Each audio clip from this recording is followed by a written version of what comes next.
네, 이제 본격적으로 2025년 새로운 출발을 앞두고 있는데요. 올 한 해도 우리 시청자 여러분들 모두 건강하시고 또 평안하시길 진심으로 소망하겠습니다.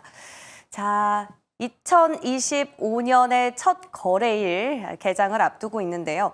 오늘은 또 첫 시작인 만큼 개장 시간이 1시간 늦춰집니다. 10시에 개장 예정이니까요. 끝까지 저희랑 함께 해주시기 바랄게요. 자, 우리는 올해 첫 거래일, 지난 마지막 거래일에서 좀 힌트를 찾아볼 수 있을까요? 사실 마지막만 보면 정말 오랜만에 우리 증시가 뉴욕 증시보다 힘을 조금 더 내줬습니다.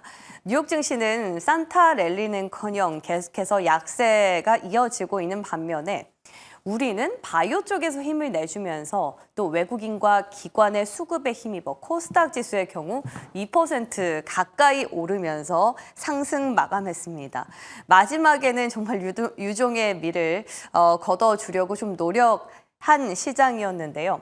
특히 바이오 쪽에서는 최근에 좀 어려움을 많이 겪고 있었던 바이오텍은 물론이고 바이넥스 같은 CDMO, 또 세트리온의 시밀러, 인벤티지랩인 비만 치료제까지 골고루 상승하면서 지수 탄력을 더해줬고요. 또 로봇에는 마지막 거래일 날 탄력도 좋았지만 31일자로 또 새롭게 우리가 봐야 할 만한 이슈도 있었습니다. 바로 삼성전자가 레인보우 로보틱스의 한 지분 이제 최대 30% 넘게 확보하면서 최대 주주로 등극한 건데요. 이와 함께 또 직속으로 미래 로봇 추진단을 신설해서 앞으로 미래 산업에 대한 로봇 개발에 힘을 쓰겠다라고 공언을 하기도 했습니다. 오늘장 또 특히나 유독 로봇 관련해서는 우리 쉬는 사이에 글로벌리 이슈가 많았기 때문에 좀 기대되는 반대요. 잠시 뒤에 알파 시간에 또 외부에서 들어온 소식과 함께 관련주들 체크해 보도록 하고요. 그 밖에는 화장품과 방산, 또 우주항공 쪽인데 최근 들어서 조금 조정을 받았던 만큼 그 안에 빈집에 좀 매기가 들어오면서 간만에 전체적으로 상승하는 모습 확인할 수 있었습니다. 자, 이 안에서 우리 오늘장까지 좀 기대해 볼 수 있는 탄력은 어디에 있을까요? 이런 것들 한번 찾아볼 거고요. 그리고 2025년이 본격적으로 또 시작된 만큼 올해는 어떤 주요한 일정들이 있는지 일정별로 모멘텀 또 체크해 보도록 하겠습니다. 다음 장에서 만나볼까요? 자, 먼저 상반기입니다. 일정들이 상당히 많아서 비슷한 재료로 묶을 수 있는 포인트들은 제가 색깔을 좀 나눠서 표기를 해봤는데요. 일단 베이스로 FOMC라든지 우리 한국은행 금통위 또 ECB 같은 경우에는 그냥 기본적으로 주기적으로 열리는 만큼 한번 참고해 보시면 좋을 것 같고요. 그 밖에 모멘텀들 한번 같이 보시죠. 자, 먼저는 가장 CES 당장 다음 주 화요일 날 개막합니다. 10일까지 이루어지는데 보시면 1분기에 CES 같은 테크 일정이 하나만 있는 건 아닙니다. 다음 달에는 월중에 삼성 갤럭시 S25 언팩 행사도 공개될 예정이고요. MWC라고 해서 또 통신 장비 업계에서 가장 큰 컨퍼런스로 꼽히는데 이 또한 3월 중에 예정돼 있습니다. 그리고 3월에 활용 점정을 찍게 될 모멘텀은 바로 엔비디아의 GTC 컨퍼런스가 될 것 같네요. 자, 올해 1분기 IT 테크 쪽으로 재료가 많다라는 점 한번 기억을 해보시면 좋을 것 같고요. 또 최근에 반도체 쪽에서 조금씩 수요 회복에 대한 언급들이 나오고 있는 만큼 돌다리를 두드려 가보면서 어쩌면 가장 빠른 투자 시기가 될지도 모르겠다라는 생각도 조심스럽게 해봅니다. 자, 그 밖에는 JP모건 헬스케어 컨퍼런스겠죠. 바로 차주에 이어서 열리게 되는데 우리 항상 연초가 되면 바이오 쪽에 학회가 많습니다. 1분기에는 JP모건 헬스케어 컨퍼런스고 2분기 시작점에는 또 AACR, 미국 암학회가 예정돼 있는데요. 그리고는 5월에 곧바로 임상종양학회, 아스코까지 열립니다. 자, 이 메인 이벤트들이 다 상반기에 있어서 저희도 계속 대담 시간에 바이오텍들 올해 상반기에 주목해보자라는 말씀들 많이 들었었는데요. 마지막 거래일에도 또 바이오텍들의 흐름이 좋았기 때문에 오늘장 좀 기대해 볼 수 있는지도 잠시 뒤에 또 여쭤보도록 하겠습니다. 자, 그리고 중국에서는 바로 2월 우리 설 지나고 그쯤과 같이 맞물리네요. 춘절이 있고 3월 달에는 양회 일정이 나왔죠. 이에 따라서 중국 소비주들 흐름도 짧게 좀 트레이딩 관점에서 매기가 좀 들어오지 않을까 생각을 해보게 되고요. 그리고는 2분기로 넘어오시면 모빌리티 쇼가 4월 달에는 4월 초와 말에 같이 열립니다. 서울 모빌리티 쇼, 이건 국내에서 개최가 되는 거고요. 23일자에서는 상하이에서 모터쇼가 5월 2일까지 개최 앞두고 있습니다. 사실 우리 모빌리티 쇼에서 저희가 작년에도 점검을 했지만 그렇게까지 드라마틱한 어떤 흐름이 시장에서 나오진 않지만 그래도 최근에 흐름이 조금 달리 바뀌었죠. 자율주행 관련해서는 다시 움직임이 있을 수 있기 때문에 모빌리티 쇼, 2차 전지 쪽보다는 자율주행 또 어떤 미래차와 관련한 코멘트들 좀 정리해보면 좋을 것 같고요. 그 밖에 2분기의 마지막 장식은 또 애플이 하게 됩니다. WWDC가 WWDC 2025가 또 6월 마지막 주에 열릴 예정이네요. 자, 이렇게 해서 각자 이제 모멘텀별로 색깔별로 이렇게 구분을 좀 해놨으니까 한번 참고해 보셔도 좋을 것 같고요. 그리고 상반기 이렇게 많은 모멘텀이 있는데 사실 하반기로 갈수록 조금은 단순해집니다. 넘어가 보시죠. 하반기에는 대부분 중앙은행들의 회의가 예정이 돼 있어서 아무래도 매크로 단에 조금 더 집중을 해봐야 될 필요가 있을 것 같은데요. 그 밖에는 9월 달에 애플의 아이폰 17 언팩이 예정돼 있습니다. 아이폰 16에 대해서 얼마나 잘 팔릴까 계속해서 저희 트래킹을 해왔었죠. 그런 똑같은 일정이 다시금 올해 9월에도 예정돼 있다라고 보시면 되겠고요. 또 4분기가 되면 11월 달은 이제 좀 익숙하죠. 우리 보낸 지 얼마 안 됐기 때문에 중국 광군제에 이어서 미국 블랙 프라이데이 11월을 소비 시즌을 맞이해서 다시 한번 소비주들 움직임 체크해 보시면 될 것 같습니다. 자, 그 밖에는 따로 특히 어떤 새로운 모멘텀이라든지 재료보다는 FMC부터 여러 가지로 금통위, BOE, ECB까지 각국 중앙은행들의 통화정책회의가 열릴 예정이니까 이런 일정들은 주기적으로 한번 갖고 가봐야 되지 않나라는 생각이 드네요.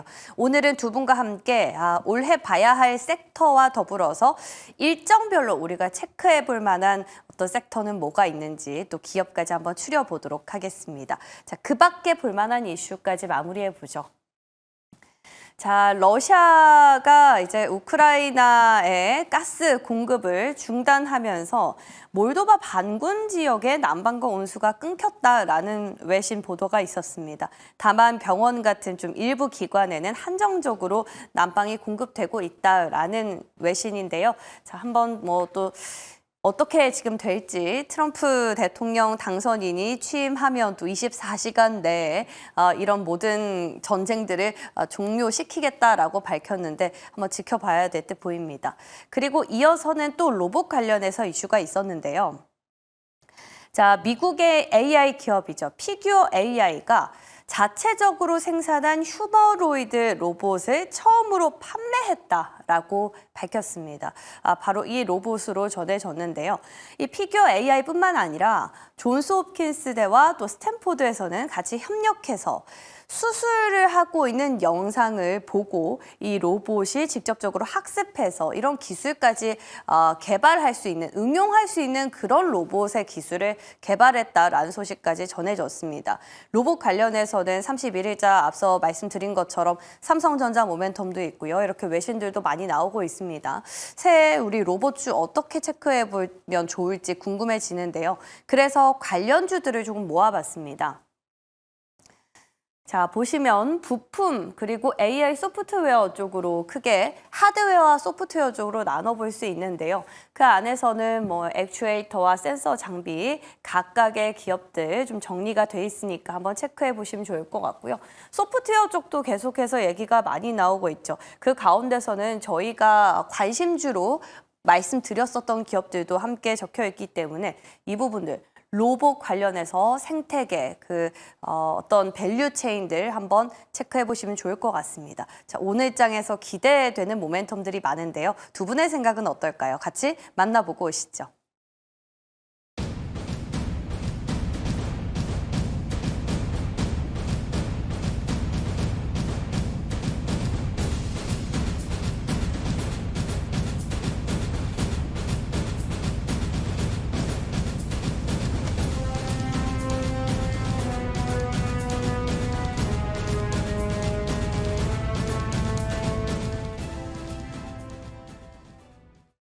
네, 새해 첫 거래일 아침입니다.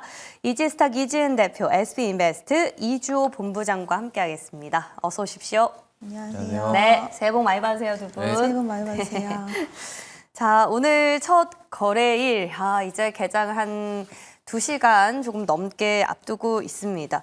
자, 이따 마지막 거래일 봤을 때 마감이 나쁘지 않아서 새해 출발도 약간 좀 기대되는 면이 있거든요. 어떻게 전망하세요, 올해?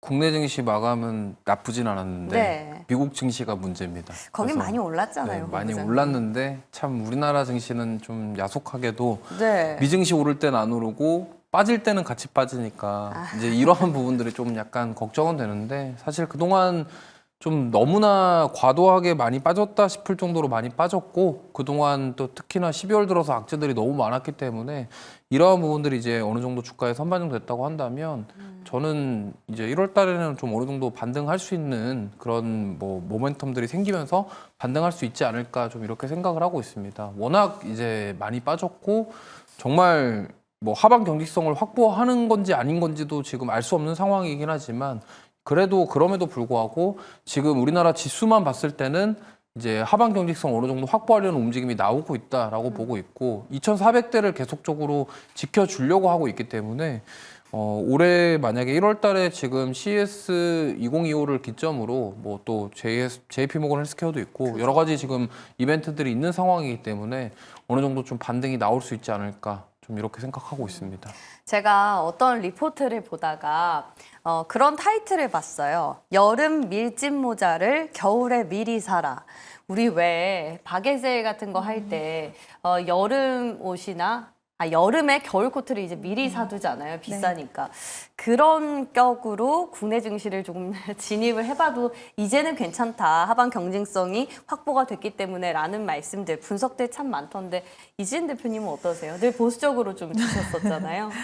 네, 일단 저는 뭐 트럼프 취임식 이후에 좀 분위기 많이 달라질 거라고 보고 있는데 이제 코스피 같은 경우에 상방과 하방을 봤을 때 여러 뭐 증권사들의 전망을 보더라도 하방보다는 상방이 훨씬 룸이 많이 열려 있다는 것을 좀 확인할 수 있다라고 보고 있습니다.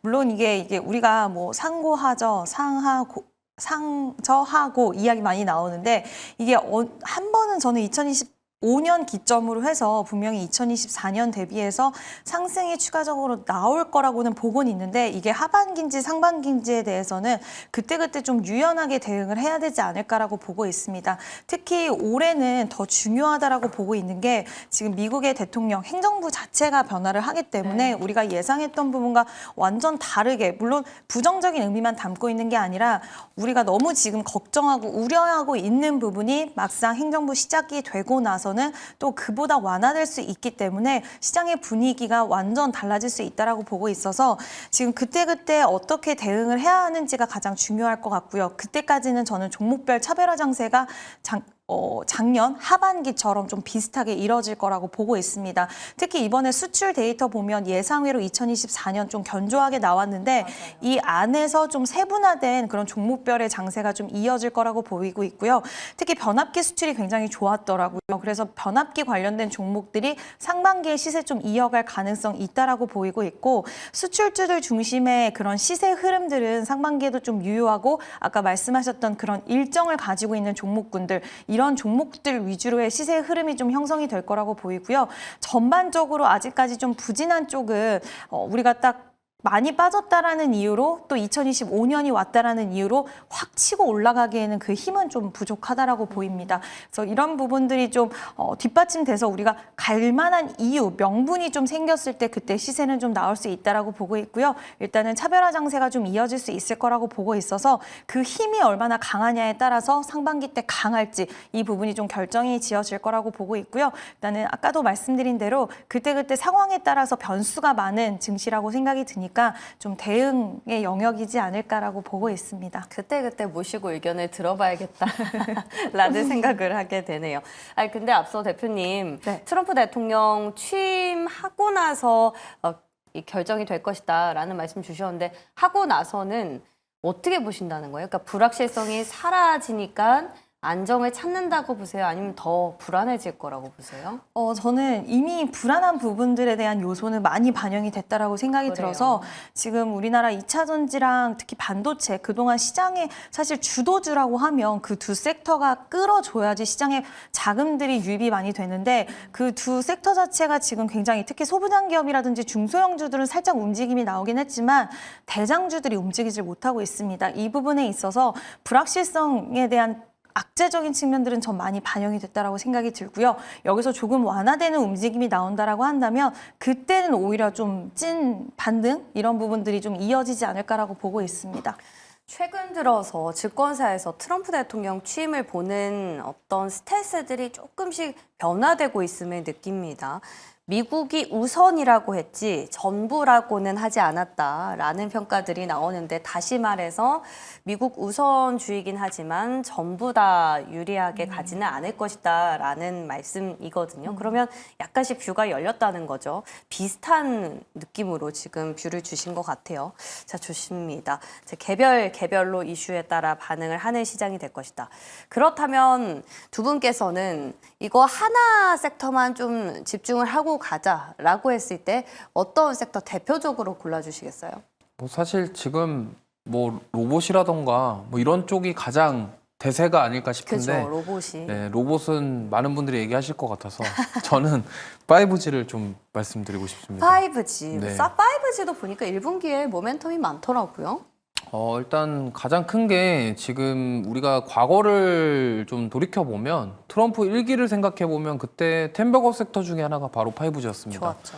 네, 그때 주파수 경매부터 시작해서 모멘텀들이 굉장히 많았었거든요. 근데 결국에는 그때 기대감이 올랐던 종목군들이 사실은 실적으로 보여주질 못했다라는 이유로 정말 많이 빠지기도 했고요.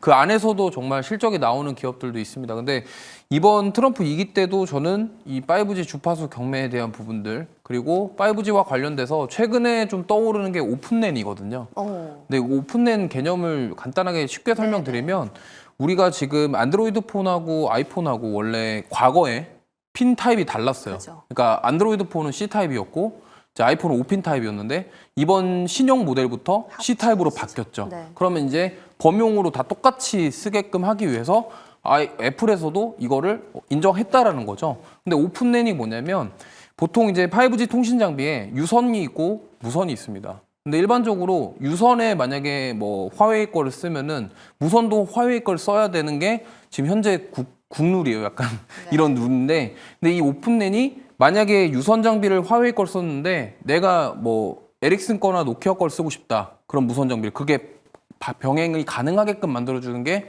오픈랜 방식입니다. 그래서 쉽게 말씀드리면 기존의 이 5G 통신 장비가 약간 군사적으로 통신과도 밀접이 되어 있기 때문에 이게 되게 보수적이에요. 그러니까 일반적으로 유선 장비를 화웨이 걸 썼으면 무선도 화웨이를 안 쓸 수 없게끔 지금 원래는 만들어져 뭔가 있는데 세트로 가야 되네요. 그렇죠. 근데 오픈랜 방식을 도입을 하게 된다고 한다면 네. 이거를 좀 나는 화웨이 걸 쓰다가 다른 걸로 바꿀게 이렇게 가능하다는 거죠. 기술적으로. 그러다 보니까 트럼프 입장에서도 이게 좀 약간 오픈랜 사업에 대해서 밀어붙이는 그런 가능성. 그리고 지금 독일이라던가 일본 같은 경우는 이 오픈랜 방식을 이미 구축을 해서 실제적으로 상용화하는 단계까지 왔다라고 합니다. 그렇기 때문에 제가 봤을 때는 지금 사실 이런 5G 통신 장비와 관련돼서는 이제 에릭슨이라던가 노키아, 그다음에 화웨이, 그다음에 ZTE라는 중국 기업이 또 있어요. 그러면 지금 이 통신 장비 시장에서 중국이 차지하는 비중이 거의 43%라고 합니다. 굉장히 크죠. 근데 원래 2020년도 그때 5G 랠리 때만 해도 삼성전자가 점유율 1위라는 얘기가 있었고 실제로 그랬거든요. 근데 어떻게 보면 내준 거죠, 1위를. 그래서 만약에 이제 트럼프 위기가 들어서고 나서 이런 5G 통신 장비 쪽으로 중국을 규제하는 움직임이 나온다 그러면 사실 트럼프 입장에서는 오픈된 방식을 적용하는 걸 좋아하는 게 왜 우리가 유선 장비를 화웨이 걸 썼으면 무선 장비를 또 화웨이를 써야 되냐 이거에 대해서 트럼프도 생각을 할 거고 이게 오픈된 방식이 앞으로 가능성이 높다라는 것을 반증해주는 예시가 아닌가 저는 이렇게 생각을 합니다. 그렇기 때문에 이 5G 쪽과 관련돼서 저는 앞으로 특히나 오픈된 방식과 연결이 되어 있는 국내 기업들은 좀 시세가 강하게 나오지 않을까 이렇게 생각하고 있습니다. 충분히 그럴 수 있을 것 같아요. 우리 이종훈 부장님은 지난번 미 대선 때도 홀로 조선을 보자고 말씀해 주셨는데 네. 그 시세 진짜 나왔잖아요. 네. 자, 통신 장비 안에서 그럼 탑픽으로 솔리드를 주셨는데 네. 솔리드는 최근에 주목을 받은 게 또 양자 컴퓨터 관련해서잖아요. 네. 그럼 유일하게 통신 장비 안에서 볼 수 있는 기업은 솔리드일까요? 이게 솔리드를 말씀드리고 싶은 거는 결국엔 실적이 가장 나오고 있어요. 예, 잘 나오는 기업입니다. 아. 시가총액이 지금 3,500억 원대인데 매출이 3,300억 작년 기준으로. 네. 네, 그리고 이제 영업이익이 거의 300억 이상이에요. 그러니까 이 5G 기업들 중에서 이 정도로 실적이 나오는 기업이 거의 없다라고 보시면 됩니다. 근데 지금 이 솔리드가 이렇게 실적이 나올 수 있는 배경에는 지금 아까 말씀드린 독일에서 오픈랜 도입을 한다고 했잖아요. 실제로 독일에 납품을 한 이력도 있고 네. 그러면 이 오픈랜 기술이 세계 3위예요, 지금. 그럼 솔리드가. 근데 만약에 그러니까 방산도 과거에 올랐을 때 우리나라 제품들이 약간 가성비에 대한 부분들이 좀 있었잖아요. 근데 이쪽도 마찬가지입니다. 지금 노키아라던가 에릭슨 장비보다 우리나라 장비가 사실 가격적으로 매력이 있고 사실 뭐 미국에서도 이런 통신 장비를 뭐 화웨이나 ZTE를 안 쓴다고 한다면 과연 동맹국 거를 쓸 건데 우리나라가 가성비와 동맹국 이런 것들을 생각해 보면 오히려 수혜를 받을 가능성이 높기 때문에 저는 솔리드가 물론 양자랑도 좀 엮여 있지만 실제로 본업 자체가 5G가 본업이고 실제로 이쪽에서 매출이 잘 나오고 있기 때문에 만약에 트럼프 대통령 취임하고 나서 이 오픈랜이라던가 5G 주파수 관련된 얘기가 나온다고 한다면 저는 추가 시세에 나올 가능성이 충분히 있다고 생각합니다. 트럼프의 양자에 그리고 또 우주항공 위성 쪽으로도 엮어볼 수 있잖아요. 그렇죠. 사실 네. 이 5G 통신 장비 그러니까 과거에는 정말 기대감으로 올랐다면 네. 이제는 이 많은 분들이 4차 산업으로 가기 위해서 통신 속도가 필요하죠. 필요하다는 것은 누구나 알고 있고 네. 모든 기업들도 인지를 하고 있다라고 생각합니다. 그렇기 때문에 이번에 다시 한번 그동안 네. 못 갔던 5G가 다시 한번 고개를 들고 올라올 가능성이 있다고 생각합니다. 우리 이종훈 부장님은 항상 재미난 인사이트 많이 주시기 때문에 솔리드 기억해 보도록 하겠습니다. 자, 이지은 대표님 대항마 가져오셨나요? 아까 말씀하신 흔한 걸로 갖고 왔는데요. 네. 네, 로봇을 좀 말씀을 드리려고 하는데, 네. 네, 로봇을 말씀드리려고 하는 이유는 물론 레인보우 로보틱스와 삼성전자 관련된 소식이 있었죠. 최대 주주로 등극했다라는 소식이 드디어 나왔는데 사실 레인보우 로보틱스를 바라보는 시선 속에서는 항상 이 얘기가 뒤따라왔던 것 같아요. 근데 그 시기가 언젠가 그러다 2024년을 기점으로 해서 봤을 땐 사실 로봇주들의 시세 흐름이 강하고 시원하다라고 말하기엔 좀 어려웠습니다. 2023년에 워낙 시세가 강했어서 그 이미지가 강했는데 2024년에 들어와서는 로봇 관련된 이슈가 나와도 크게 반응이 나오진 않았었던 것 같아요. 그래서 뭔가 새로운 모멘텀이 필요했고 좀 강력한 모멘텀이 필요했는데 이번에 레인보우 로보틱스가 또 새해를 맞이를 해서 어떻게 또 이런 소식을 전달해 줬고 최근에는 엔비디아 관련돼서 오픈 AI도 그렇고 다양한 기업들이 그 전부터 로봇 산업에 대한 의지는 비추긴 했지만 휴머노이드 로봇 쪽으로 굉장히 이제는 좀 움직임이 본격화되지 않았나라고 생각을 하고 있습니다. 특히 엔비디아 같은 경우에는 실적 발표 때 항상 이야기 나왔던 게 실적이 좋긴 하지만 과연 엔비디아의 새로운 성장 동력은 무엇인가라는 이야기가 항상 따라 붙었던 것 같은데 그거를 로봇 쪽으로 좀 초점을 맞춰서 이제는 좀 적극적인 움직임 나오지 않을까라고 보고 있고요.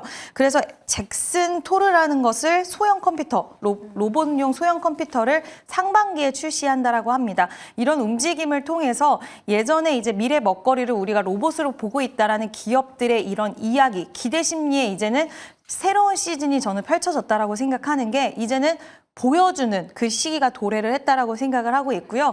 보여주는 시기가 도래를 하면 결국에 주가 흐름은 더욱더 좀 눈으로 보여지기 때문에 더 강하게 좀 로봇 쪽으로의 움직임 나올 수 있다라고 보고 있고, 특히 테슬라 같은 경우에도 옵티머스에 대해서 우리가 지금 전기차 대량 생산하기 위해서는 옵티머스가 필요하고 그 옵티머스의 원년회가 또 오래될 수 있다라는 이야기가 나오고 있기 때문에 결국에는 휴머노이드 관련해서 좀 사업을 영위하고 있는 기업들이 강하게 시세 흐름이 나오고 그 뒤를 따라가는 종목들, 뭐 감속기 관련된 기업들이라든지, 사실 휴머노이드 로봇은 감속기, 우리가 간단하게 얘기하면 관절이라고 얘기할 수가 있는데 더 많이 필요할 겁니다. 그와 관련돼서 감속기 국산화 기업이라든지 이런 쪽 굉장히 좀 기대 요인으로 많이 작용을 할 수가 있고, 그뿐만 아니라 뭐 최근에 조선과도 또 협동 로봇 쪽은 만났잖아요. 그렇죠. 누리메카가 이제 협동 로봇 쪽으로 레인보우 로보틱스와 함께 이제 HD 현대 3호 쪽으로의 공급 소식이 있었는데, 이와 관련돼서 지금 조선 쪽은 워낙 또 시장에서 가장 기대를 하는 섹터이기도 한데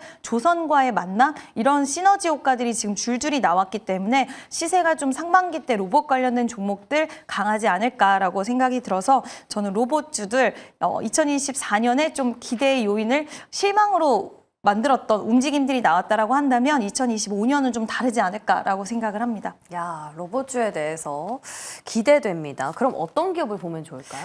저는 고민을 정말 많이 했는데 네. 일단은 뉴로메카라는 기업을 좀 말씀을 드리려고 하고요. 일단 포스코 쪽으로의 지분 투자나 이런 부분들이 있었는데 이번에 오픈 AI에서도 M&A에 대한 이야기 나왔습니다. 거기다 삼성전자와 레인보우 로보틱스의 이런 소식들까지 통해서 앞으로 대기업들이 추가적으로 지분 투자를 할 수 있는 기업들이나 아니면 M&A 진행될 수 있는 쪽, 뭐 이런 네. 쪽으로 좀 시장이 더 빠르게 움직일 수 있는 가능성 생각을 했을 때 대기업과의 연결고리나 지분 투자가 이미 단행됐던 쪽으로의 시세 흐름 좀 기대해 볼 수 있지 않을까라고 보고 있고요.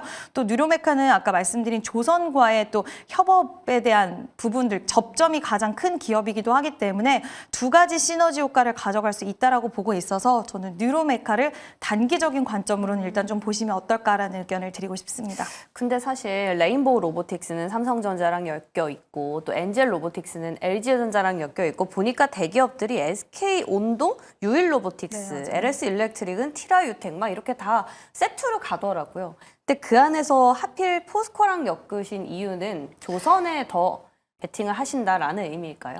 포스코랑 엮이는 건 사실 포스코는 그룹주들이 많잖아요. 네. 그러다 보면 2차 전지 쪽으로도 갈 수 있는 거고 다양한 일의 자동화 쪽으로의 이런 흐름들을 다 가져갈 수가 있기 때문에 뻗어나갈 수 있는 사업 역량들이 굉장히 확장될 수 있다라고 보고 있습니다. 좋습니다. 와, 저는 레인보우나 엔젤 쪽 들고 오실 줄 알았는데 뉴로메카 좀 고민의 흔적이 느껴지는 종목 선정이었습니다. 아, 귀합니다. 좋습니다. 자, 저희 두 개 다 한번 지켜볼 거고요. 자, 그럼 이제 저희가 1월을 맞이했기 때문에 가장 먼저 닿아 있는 일정들 체크하면서 이에 대해서 좀 부스팅이 나올 수 있는 종목이나 섹터는 뭐가 있을까 좀 추려보고자 합니다. 가장 먼저는 바이오겠죠. JP모건 헬스케어도 있고 앞서 말씀드렸다시피 상반기에는 AACR, 아스코까지 여러모로 많습니다. 마지막에 저희가 이조 본부장께 질문 드렸을 때 바이오 이제 조금 지켜봐야 된다라고 약간 보수적인 스탠스 주셨었거든요. 근데 네. 마지막 거래일에서 보시면 분위기 좀 달랐잖아요. 네, 일시적인 맞아요. 상승이라고 보세요. 어떻습니까? 아, 이게 참 어렵습니다. 왜냐면 이게 올라가는 듯 하면서 또 빠지고 이런 그럴 식으로 수 계속 있죠. 횡보를 하는 모습이 나오다 보니까 방향에 대해서 뭐 상방으로 더 갈지 아닐지 판단하기는 좀 어렵다라고 생각을 하고 있고요. 중요한 거는 지금 어떻게 보면은 NDAA가 이번에 발효가 됐고, 네. 근데 이 다음에 지금 생물보안법이 이제 이번에 못했다라는 점에 있어서 조금 실망감은 있었지만, 저는 분명한 것은 이 생물보안법이 결국에는 트럼프 이게 들어서고 나서도 발의에 대한 부분들은 좀 여전히 저는 있다라고 생각을 합니다. 그래서 중국을 어떻게 보면은 규제하는 거에 대해서는 트럼프 입장에서는 계속적으로 압박하고 싶어 할 거기 때문에 지금 어떻게 보면은 올해 안에 작년에 통과 못했다라는 이유로 좀 아쉬웠지만은 저는 이 부분에 대해서 저는 다시 부각을 받을 가능성이 높다라고 생각을 합니다. 그리고 가장 중요한 것은 트럼프가 약간 바이오시밀러, 그러니까 약가 인하를 위한 정책에 바이오시밀러를 좋아한다라는 점, 이런 점들이 우리나라 기업들 중에서도 지금 볼만한 것은 저는 역시나 계속 항상 말씀드리지만 CDMO 쪽이라던가 바이오시밀러 쪽인 것 같고요. 물론 뭐 신약이라던가 이런 쪽도 괜찮겠지만 저는 오히려 지금 이제 바이오의 트렌드는 네. 돈을 버냐 못 버냐. 그죠. 이 회사의 기술력이 기술 이전이랑 돈을 얼마나 벌 수 있냐에 대해서 초점이 맞춰지고 있기 때문에 결국에는 지금 뭐 바이오 관련주들 중에서도 강하게 상승 나오는 종목군들은 대부분 다 돈을 벌 수 있는 기업들이 상승이 강하게 나오고 물론 이제 뭐 과거의 유한양행처럼 그러한 이제 기대감 이런 것들로만 가기에는 지금 사실 어떻게 보면은 우리나라 증시에서 이러한 돈을 잘 벌 수 있는 기업들에 대한 기대감이 더 그쪽으로 집중될 수밖에 없는 상황이기 때문에 네. 결국에는 이제 본연으로 돌아와서 실적을 잘 내냐 못 내냐 이런 쪽에 집중한다라고 보시면 되겠고 그렇기 때문에 물론 좀 보수적으로 접근을 해야 되겠지만 그래도 지금 굳이 나는 바이오를 투자하겠다 한다면 이제 CDMO라던가 바이오시밀러 쪽을 보시는 게 맞지 않겠나 저는 계속 그렇게 생각하고 있습니다. 결국에 실적이 찍힌다면 우리가 조금 조정을 받더라도 하방이 지지가 되고 앞으로 갈 수 있는 동력이 있기 때문에 CDMO나 시밀러, 뭐 대표적으로 삼성 바이오로직스, 뭐 셀트리온 말씀해 주시는 거죠? 네, 뭐 셀트리온 뭐 하나 더 본다고 한다면 네. SK바이오팜, 뇌전증 신약. 바이오팜요? 네, 그러니까 결국에는 돈을 잘 벌 수 있느냐. 그거는 사실 바이오시밀러는 아니고 자체적으로 개발한 그렇죠. 약이잖아요. 신약이기 그렇기 때문에 어쨌든 돈을 잘 벌 수 있냐 없냐로 네. 기준을 잡으시고 보시면 네. 좋을 것 같습니다. 좋습니다. 바이오 힌트 얻어봤고요. 끝으로 짧게 엔비디아 컨퍼런스 얘기 좀 해볼게요. 지금 반도체가 조금씩 올라오는 가운데서 엔비디아가 이렇게 빅 컨퍼런스 열어주면 충분히 또 힘을 받을 수 있지 않을까라는 기대감이 생기거든요. 네, 3월 달에 일정인데 만약에 여기서 뭐 HBM4와 관련돼서 뭐 관련된 기술을 선보이거나 아니면 기조 연설에서 이제 어떤 이야기 나오는지가 중요할 것 같은데 결국에 AI 관련된 비전을 항상 제시를 해줬고 지난번에도 이번에도 관련돼서 근데 저는 CES에서도 이번에 기조 연설을 또 하거든요, 젠슨왕이. 근데 관련돼서 거기서 또 여러 가지 로드맵 오히려 그 일정이 가장 먼저 중요할 것 같은데 네. 이번 이제 SK 하이닉스 최태원 회장과의 만남이 성사될지의 여부도 지금 시장에서는 좀 주목하고 있는 포인트인데 이 부분이 먼저 좀 중요하게 이뤄질 것 같고요. 그리고 1월 달이나 3월 달 이제 관련돼서 또 로봇에 관련된 이야기들 나올 수 있는 가능성도 저는 좀 염두를 해두고 있어서 이와 관련돼서 이제 우리나라 기업들이 여기서 어떤 역할이나 이런 부분들 좀 이야기 나올지 그리고 또 로봇에 관련돼서 좀 발언이 있을지 이런 기조연설을 잘 체크를 해보셔야 될 것 같습니다. 젠슨 황의 언급에 따라서 반도체는 좀 움직일 가능성이 크고 다만 로봇은 디폴트로 그냥 좀 기대해 볼 수 있다라는 정도로 말씀 주신 것 같네요. 네, 좋습니다. 자, 2025년의 첫 거래일 두 분께 많은 첨언 들어봤어요. 저희 주목해 보도록 하겠습니다. 도움 말씀 고맙습니다.